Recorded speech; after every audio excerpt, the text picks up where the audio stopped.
welcome back. On Thursday, the 13th of March 2026, an election was conducted to choose the leadership of New Haven Market under the supervision of the Enugu State Ministry of Trade and Investment.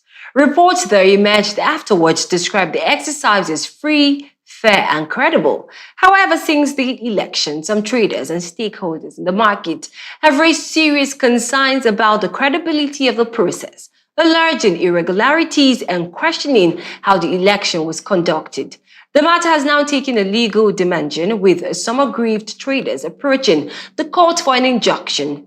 Today, we are speaking with one of the contestants and trader who is among those questioning the outcome of the election to understand what happened, the concerns being raised, and what this means for the business community in the market. I'm delighted to be joined by Mrs.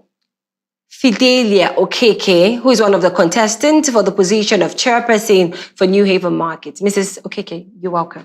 Thank you so much for having me. How are you doing? I'm fine, thank you. Happy New Week. I wish you same. Okay, so before we head straight to what the election was like, the process and everything, let's just go a little bit back to what the leadership structure was like before. So from what I heard from you yesterday, there was an operation of a single 2-year tenure, but it has now shifted to 2 tenures of 2 years each, right? Yes. So were traders consulted before this change, the election, before this change took place, rather?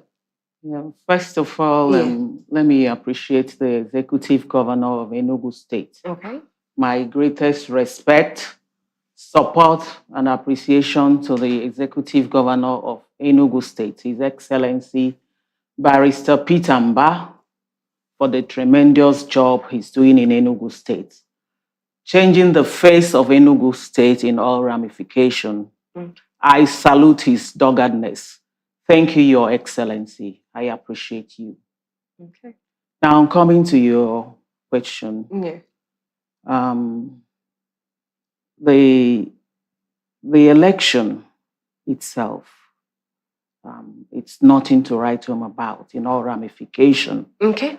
Because democracy was murdered on Thursday, the 12th of March, 2026, in New Haven Market. Okay, it was the 12th, not on the 3rd. Yes, now. It was on the 12th. Okay. 12th of March. Okay, true. Yes. Please, yes. pardon Yes. that. Yeah. So, like I said, democracy was murdered on that very day, on that said day, by Mr. Chinedumba, the SSA on Market Affairs, to the Executive Governor of Enugu State. Mr. Mba, on the 10th of March, he came to the market to address the traders. As he was addressing the traders, he made us know that we have to comply with whatever he says, that is just the ultimate. Okay, I hear you, Mrs. Okeke, right? We'll get to all of that because that's the reason you are here. Yes. But I want us to just really get briefly the 2 tenure and the 1 tenure stuff, the single 2-year tenure and the 2 tenure of 2 years. How is it like?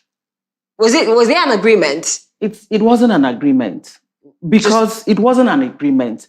We, the traders in the market, we were not carried along by the managing body of the market, which is the Ministry of Trade and Industry. We weren't carried along. So it's just impromptu and it came towards the election period? They came and addressed us that, look, this is what they intend to do on the election day, that the incumbent is free to recontest, that they have amended the law. We did not cite any law, unlike them. Initially, when such a thing happens, they will come and paste it, then we will get acquainted with that. But in this case, nothing was. How many days to the election did this happen? How many days to the election did they come up with this whole recontesting? Yes, they came a week to the election. A week to the election? Yes, a week to the election. So when they came, they read out something from the paper telling us that the incumbent is allowed to recontest, that from now onwards is now a 2-year tenure of 2 times. It's no longer a single 2-year tenure, it's 2 times. In essence, after contesting, you can win and recontest again in the subsequent elections. Yeah. So basically, there was nothing we could do because already the election is just by the corner. Now, at the end of the day, some of us protested and said things are not done like this. In the market setting, there are the ethical ones and the gullible ones. For crying out loud, all of us are not a bunch of illiterates that you come and dictate laws to us. How can you amend a law and come to us to tell us a week to the election? We said, no problem. But the only solution to this is that previous mode of electing, Yes. which was option A4, that you will not abide by that, will not adopt it this time around. Which is the open ballot. Yeah, we're getting to system. that, Yes. right? And you guys now agreed that there would be a secret ballot mode of election. Yes. And they agreed to that, right? They agreed perfectly. So what happened on the 12th of March? What happened then? Now, on the 12th of March, before that, we notified the ministry, Yes. and there is a lot of irregularities in the list the incumbent sent to them. A lot of names we are missing. In some names in a shop, they can tag up to 12 persons in a shop, in one shop. At times, some shops 5, some shops 6, some 4. The least you could get is 3. Whereas there are single people in one shop. Like my own shop. They gave my shop out to a name I've never heard of. What was exactly the motive behind doing that? The motive behind doing that is for accreditation for the election. All right. But the ministry, to my understanding, they've been compromised because there is a basic note that contains the name of every trader and every shop in that, detailed in that market. And that's the security register. So in essence, why would the ministry send the incumbent to collect names? Somebody, her tenure has expired. You people are still giving her a job like that to do. What do you expect her at the end of the day? So, but if they are not compromised, the actual register, the security register, should be handed over to the ministry. There, the names of all the inhabitants of the market is there. Well documented. Okay, so let's move back to the open ballot and secret ballot election process. What really happened? Was it like agreed? Okay, we'll do the closed ballot, the secret ballots. Is that what happened? They agreed. They agreed. Yes. But is that what played out on Thursday? Not at all. Why? Now let me tell you. During the accreditation, influx of foreigners in the market, we are telling them they didn't listen to us. Now, Commerce and Industry came quite all right with the ballot boxes and the materials. But Mr. Mba came with his men and stopped them from using that, making use of that box. So what you're trying to tell us now, yes, the ballot boxes were not used for election. They were not used. Rather, they went back to the other mode of voting, which is the open ballot system of voting. How was this conducted? Now, when you stand, people will line behind you. That's exactly what they did. But these are the people that promised us that it will a very traditional way of voting. Yes, that is what they played out on Thursday. And they don't have any reason for doing this. No notification. Honestly, no notification, nothing. And when you also mentioned that he said something, there are people fond of going to court to report that no matter where you take this whole thing to, nothing would happen. Yes, he said that on the day he came to address us about the election, the forthcoming election. He said to us that he learned there are people that are in the habit of writing petitions, going to court. That he wants to tell us candidly that it will not work this time around because His Excellency is aware that they are coming to conduct this election and that they will adopt the mode His Excellency sent them to use. So I began to wonder. So it's the Excellency that asks that they make use of an open ballot election process? According to him, that's what he was telling us. That if we write petition, that it will not hold waters, that it will be swept under the carpet. If we go to court, it will not hold waters, that it will be swept under the carpet. So we began to wonder, who do we run to? Is he insinuating that we turn to violent people to take laws into our hands, which we don't want to do that? All right. Yes. Okay, I was going to ask before I get to the court injunction that some of you went to the court to get on Friday. Yes. Is Mr. Sam Obuwobodo aware of this whole development? Have he been met regards to this? Who is actually the commissioner for the Ministry of Trade and Investment? Yeah, I wouldn't know because he is the commissioner. He is in charge. Yes. He should know what is going on in the market as the head of the managing body of the market. So you're implying that he would know that, yes, they left, they detailed, the secret ballot and went for the open ballot, even without getting a paper of confirmation from him to authenticate, oh, this is what we are doing now, and this has the signature of either the commissioner or the governor.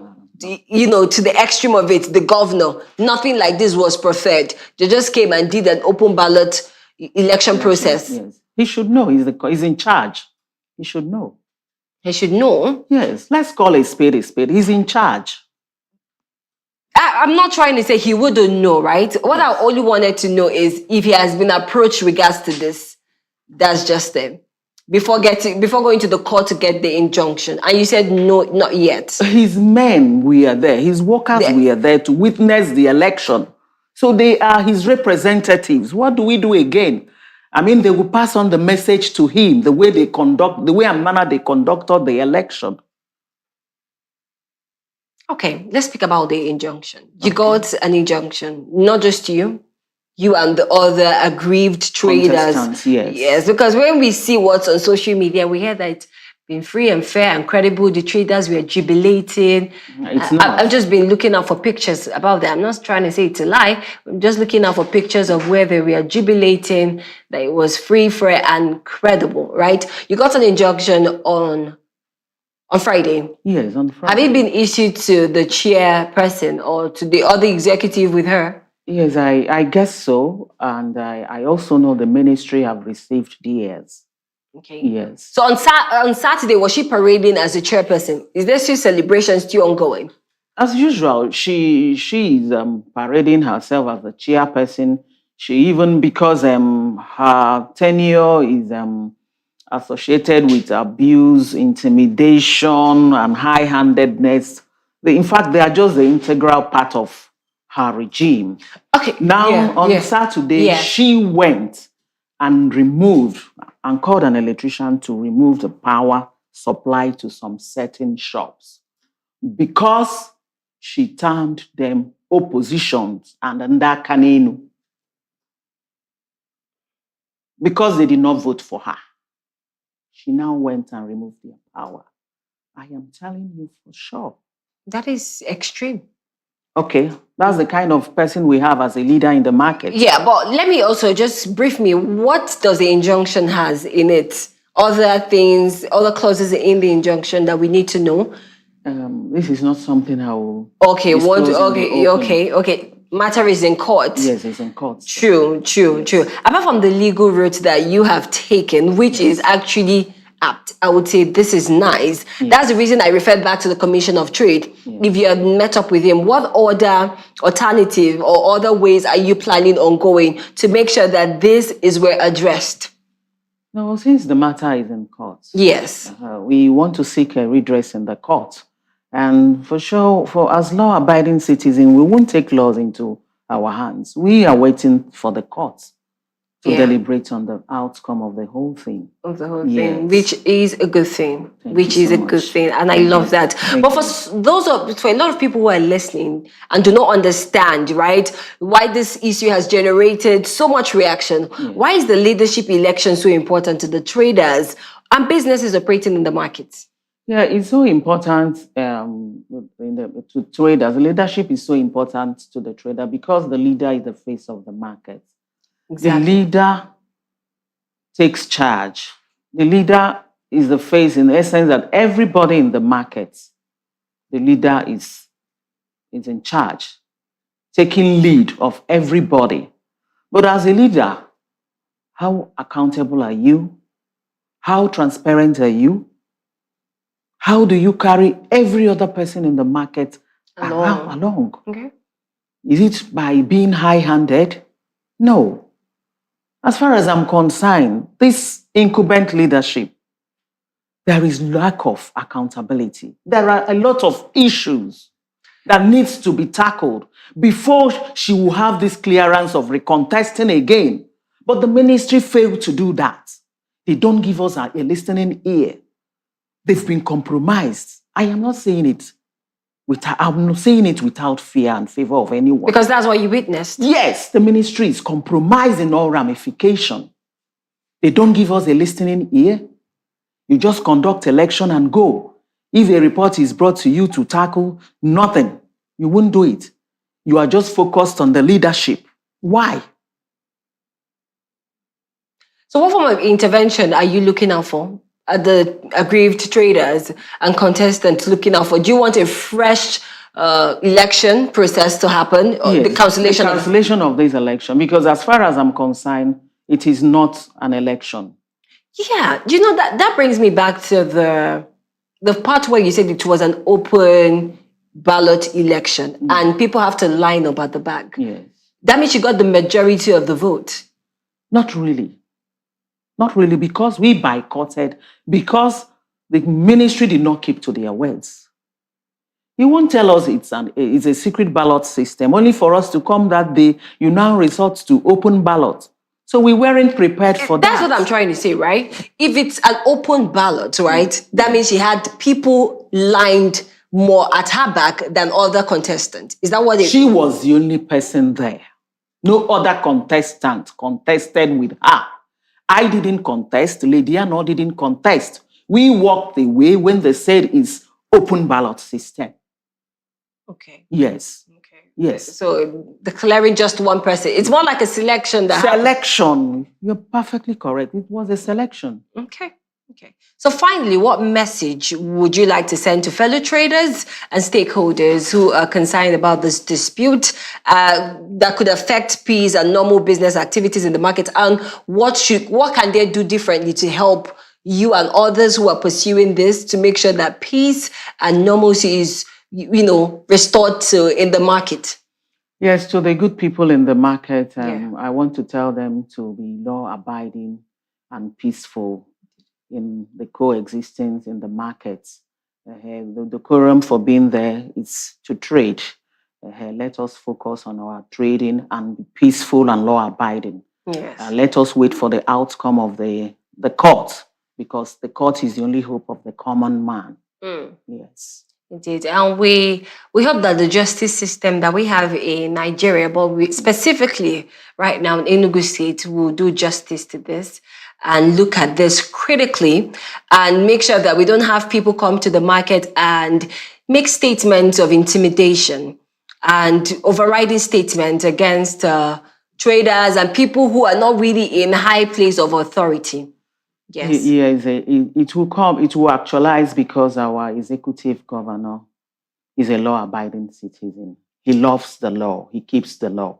Hopefully. Yes. Hopefully. Yes. Mrs. Fidelia Okeke, it's been a pleasure. Thank you so much. And we wish to see that this will be resolved amicably, peacefully, and the market needs to be a safe haven. People need to come, get to buy things and get to sell things. And, it's a family at the end of the day, because for a lot of traders, they spend hours there, and interact. So it should be a safe haven. And they need a leader who they look up to, who they love, and who represents them so well. It's been a pleasure having you on the show today. Thank you so much. Yes, and that's it for the Eastern Business Report, and the Afia Business Morning returns tomorrow. Many thanks for staying with us. My name is Norma, and we're never now.